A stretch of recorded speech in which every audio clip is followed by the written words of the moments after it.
नमस्कार दोस्तों, स्वागत है आपका आपके अपने यूट्यूब चैनल मन अप स्टोरीज में। दोस्तों, ये कहानी है अनोखा बंधन और इसके 12 पार्ट अपलोड हो चुके हैं, जिनका लिंक आपको नीचे डिस्क्रिप्शन बॉक्स में प्लेलिस्ट अनोखा बंधन के नाम से है, उसी में ही सारे के सारे पार्ट्स आपको मिल जाएंगे। दोस्तों, ये पार्ट पढ़ने से पहले वो पार्ट आप ज़रूर पढ़िए ताकि ये कहानी पूरी आपकी समझ में आए। तो चलिए अब इस पार्ट को हम शुरू करते हैं। अनुज के लिए डॉक्टर से परी सलाह लेती रहती थी। डॉक्टर खुद भी बीच बीच में चेकअप के लिए आते थे। परी की देखभाल और सेवा से अनुज में काफ़ी सुधार आ गया था। वह स्टिक की मदद से चलने फिरने लग गया था। घर वालों ने भी उन्हें मरीज की तरह एक तरफ पड़े नहीं रहने दिया था। वह हमेशा सबके बीच ही रह बैठा था। माँ, परी और बाकी सभी लोग भी उनसे बातें करते रहते थे, इसलिए अब वह धीरे धीरे बोलना भी शुरू कर चुके थे। आज सुबह ही उन्होंने परी और अन्य को आवाज़ लगाई। घर में सब इसी से उत्साह में थे, क्योंकि अनुज करीब महीने भर से भी ज़्यादा होने के बाद आज बोले थे। माँ ने इसी खुशी में आज खीर बनाई थी, जो अनुज को बहुत पसंद थी। सब अधिकतर आंगन में बैठते थे। इस समय भी आंगन में ही बैठे थे। परी के मोबाइल पर देवन का फ़ोन आया था। सब परी की ओर देखने लगे।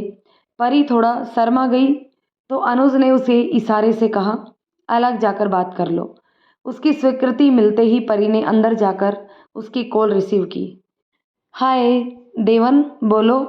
हाय परी, क्या हो रहा है? पहले से सब बेहतर है। पापा चलने और बोलने भी लगे हैं।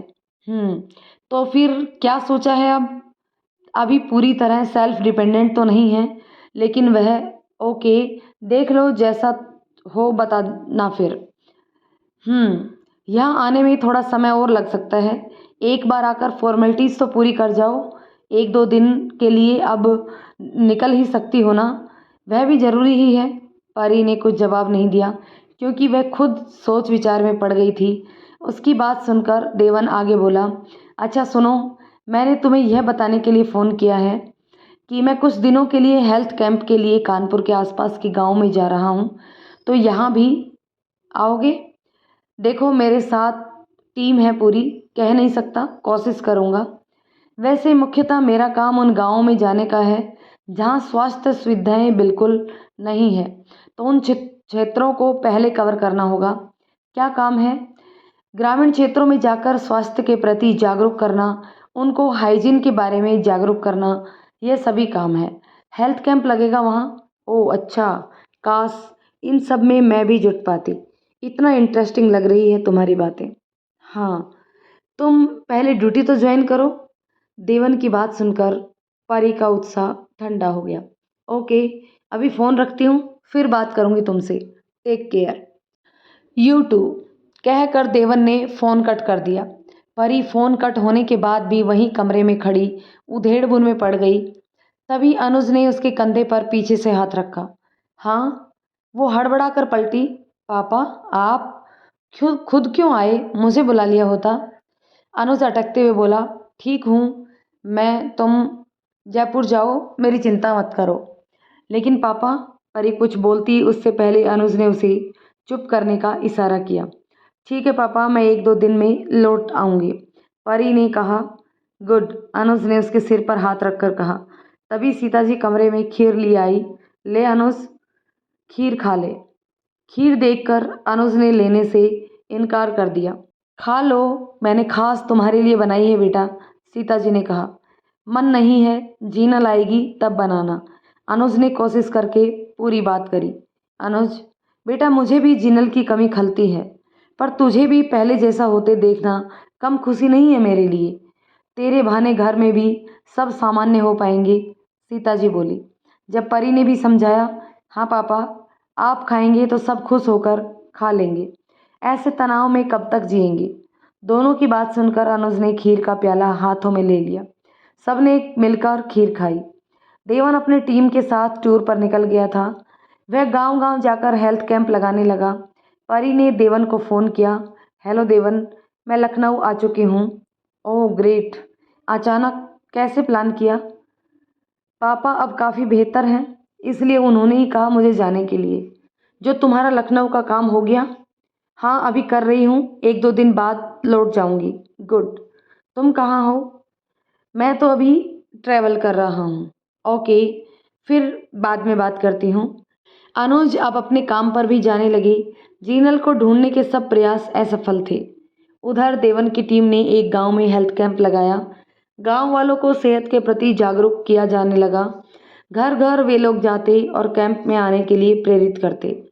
एक दिन देवन कैंप में बैठा था। सभी लोगों का चेकअप चल रहा था। तभी एक आदमी परेशान सा वहां आया। वह देवन की टीम के एक डॉक्टर से कुछ अनुनय विनय करने लगा। देवन उसके पास गया और बोला, क्या बात है भाई, मुझे बताओ। साहेब, पास में हमारा छोटा सा गांव है। हमारे भाई के घर में एक जन की तबीयत बहुत खराब है। क्या हुआ है उसे? देवन ने पूछा। साहेब, उसके साथ दुर्घटना हुई गई रही। घाव ठीक करने के लिए देसी इलाज किया।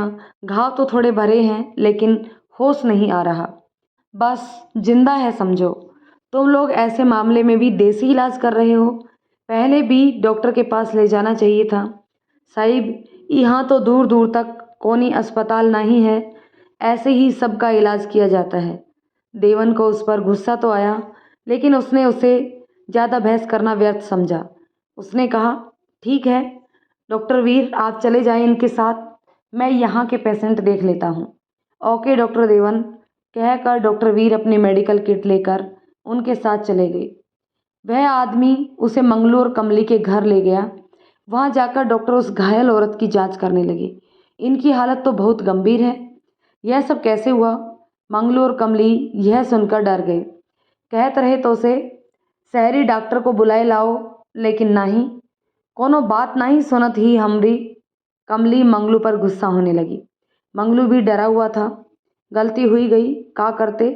आज तक तो ऐसा कभी हुआ नहीं कि वैद्य जी की दवाई काम ना करे।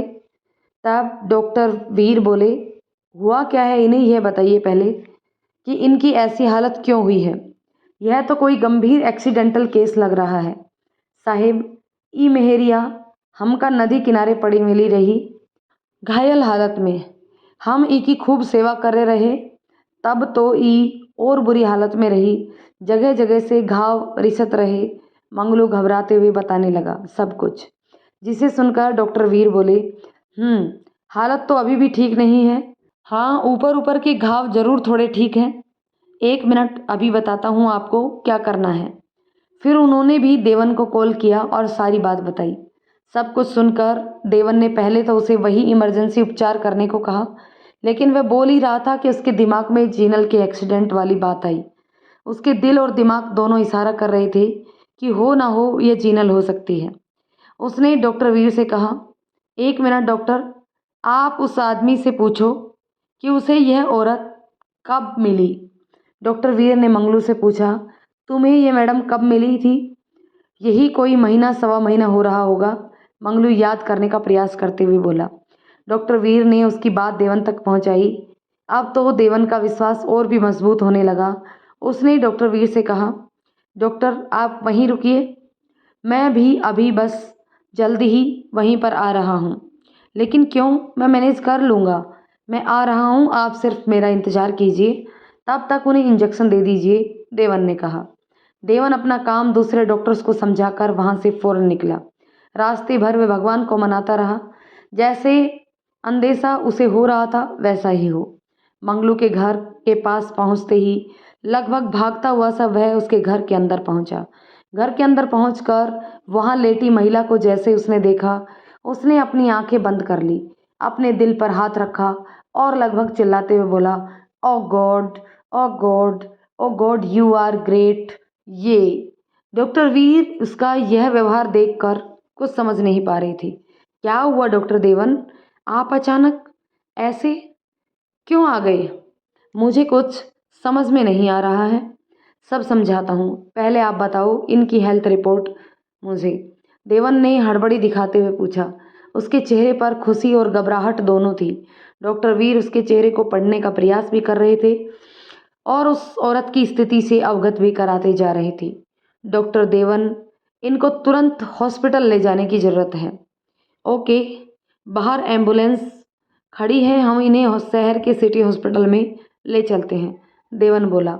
और फिर उसने मंगलू और कमली को देखकर कहा, वैसे यह इतने दिन से सरवाइव कर रही है तो इसका मतलब है कि इनके ठीक होने की अच्छे चांसेस हैं। कमली और मंगलू उनके बोलने के ढंग से उसकी बात समझ नहीं पाते हैं और कुछ प्रतिक्रिया दिए बिना उनका मुंह देखते रहते हैं। देवन समझ जाता है और उनसे पूछता है, ये इतने दिनों से आपके पास है, होश में आई तो होगी कभी कि नहीं? तब मंगलू बोला, हाँ आई थी होश माँ, कमजोरी है शायद, दर्द भी तो है इसलिए शायद फिर बेहोश हुई गई। कितनी बार होश आया? देवन ने पूछा। आती है होश माँ, रोज ही लगभग, कमली बोली। यह सुनकर देवन के चेहरे पर चमक आ गई।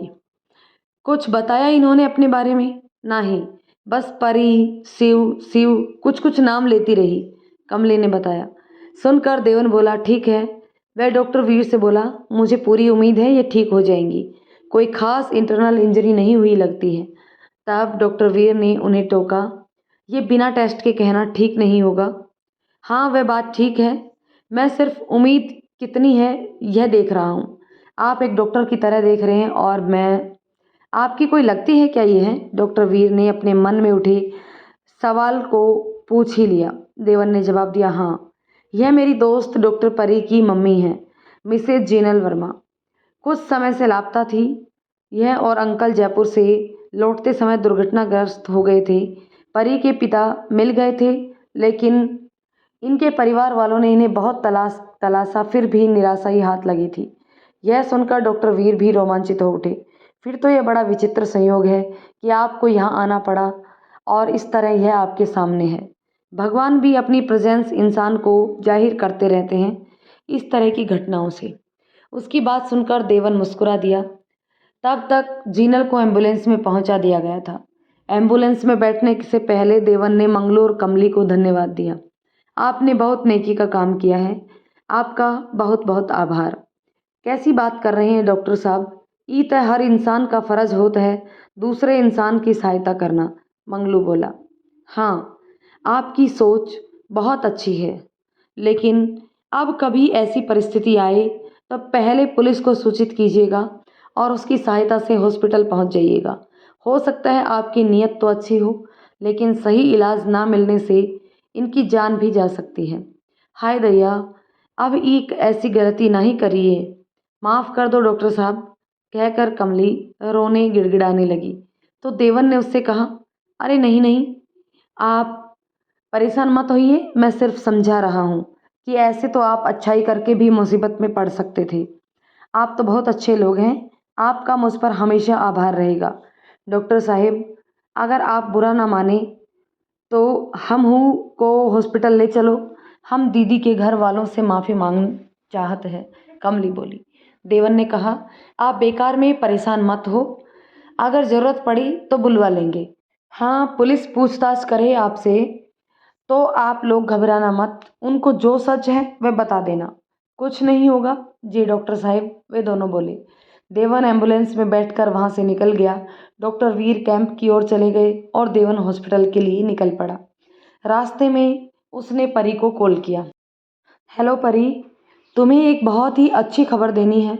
हाँ बताओ देवन, किस बात से इतने खुश हो? आंटी का पता चल गया है। क्या? परी को अपने कानों पर विश्वास ही नहीं हुआ। वह देवन से बोली, जो मैंने अभी सुना क्या वह सच है? तुम मजाक तो नहीं कर रहे हो देव? अरे यार, ऐसे मामले में मजाक कर सकता हूँ क्या? देवन ने कहा। परी तो वहीं खड़ी पगलाने वाली खुशी के मारे वह आसपास देखकर ढूंढने लगी कि किससे अपनी खुशी साझा करे। तभी देवन बोला, अच्छा रुको, मैं तुम्हें वीडियो कॉल करता हूँ। देवन ने वीडियो कॉल के जरिए जिनल को दिखाया, जिसे देखकर परी भावुक हो गई। देव, मम्मा ऐसे ऐसे कैसे? तब देवन बोला, परी तुम भूल रही हो कि आंटी जी का एक्सीडेंट हुआ था, 1 सवा महीने से इन्हें प्रॉपर इलाज भी नहीं मिला है। अच्छा छोड़ो, तुम ऐसा करो तुरंत वहाँ से यहाँ आ जाओ, मैं इन्हें यहीं सिटी हॉस्पिटल में ले जा रहा हूँ, वहीं सारे बात बताऊँगा। ओके ओके, मैं बस निकलती हूँ तुरंत, तुम मम्मा का ध्यान रखो, कहकर परी ने फ़ोन काटा। वहाँ उसकी सहेली पाखी आ चुकी थी। परी को देखकर वह समझ गई कि जरूर कुछ हुआ है। क्या हुआ परी? सब ठीक तो है? परी की आंखों में आंसू और चेहरे पर खुशी दोनों थे। पाखी को दोनों बाजुओं से पकड़कर परी बोली, पाखी तुझे पता है, आज चमत्कार हो गया। मेरा खोया हुआ खजाना मुझे मिल गया। पाखी को कुछ समझ में नहीं आया। क्या कहना चाह रही है तू? ठीक से बता। परी खुद पर काबू करते हुए बोली, पाखी, मम्मा मिल गई। देवन ने उसे ढूंढ निकाला। पाखी भी यह सुनकर चौंक गई। क्या? यह तो तूने बहुत खुशी की खबर सुनाई है। कहाँ है वह अभी? वह देवन के साथ एम्बुलेंस में थी। उन्हें शहर के सिटी हॉस्पिटल ले जा रहे हैं। हॉस्पिटल? मतलब वह अभी ठीक नहीं है? पाखी बोली। तो परी को भी चिंता हुई। कहीं मम्मा की हालत ज़्यादा खराब तो नहीं? परी को घबराता देख पाखी ने उसे टोका। अरे बिना जाने पूरी बात, कुछ भी मत सोच, तुझे शहर जाना चाहिए। तब परी बोली, हाँ लेकिन उससे पहले घर में सबको बता दूँ। हाँ कॉल करो उन्हें, पाखी ने कहा। परी ने घर पर कॉल लगाई, जिसे शिव ने उठाया। उसने उसे सारी बात बताई तो वह खुशी के मारे चिल्लाने लगा, दादी, दादू, पापा, अरे सब लोग कहाँ हो? देखो दीदी क्या कह रही है। परी भी उसको इस तरह चिल्लाते हुए सुनकर हंसने लगी। सब लोग वहाँ आ गए। शिव बोला, पापा, दादी, मम्मी मिल गई। यह सुनते ही सब चौंक गए। सबके मुंह से एक साथ निकला, क्या? शिव बोला, हाँ, यह लीजिए दीदी से बात कीजिए, कहकर उसने स्पीकर ऑन कर दिया। उसके बाद तो परी पर सबने सवालों की झड़ी लगा दी। इस पर परी बोली, अरे अरे रुको, मेरी बात सुनो आप लोग। मुझे अभी ज़्यादा कुछ नहीं पता है।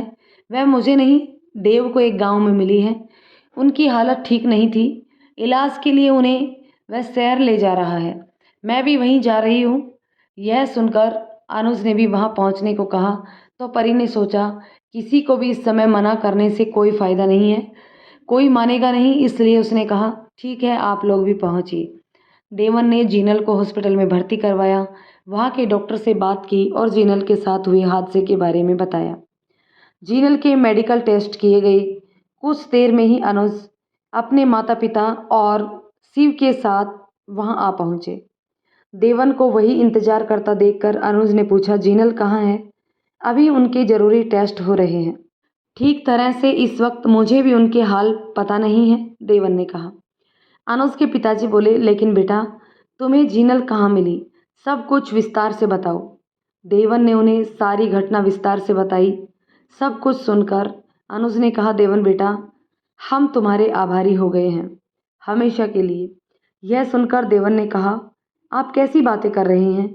यह तो मेरा फ़र्ज़ था। मैं क्या, मेरी जगह कोई भी होता तो यही करता। नहीं बेटा, तुम वाकई हमारे लिए तो भगवान बनकर आए हो, सीता जी बोली। अगर आपका यही सोचना है तो फिर मैं नहीं, वे दोनों भोले भाले ग्रामीण मंगलू और कमली ही आपके लिए भगवान बनकर आए हैं। उन्होंने जीनल जी की निस्वार्थ भाव से सेवा की, वरना वह शायद आज हमारे सामने ना होती। देवन ने कहा, तुम ठीक कह रहे हो। हम जीनल के ठीक होने के बाद उनसे मिलकर उनका आभार जताने जरूर जाएंगे, सीता जी ने कहा।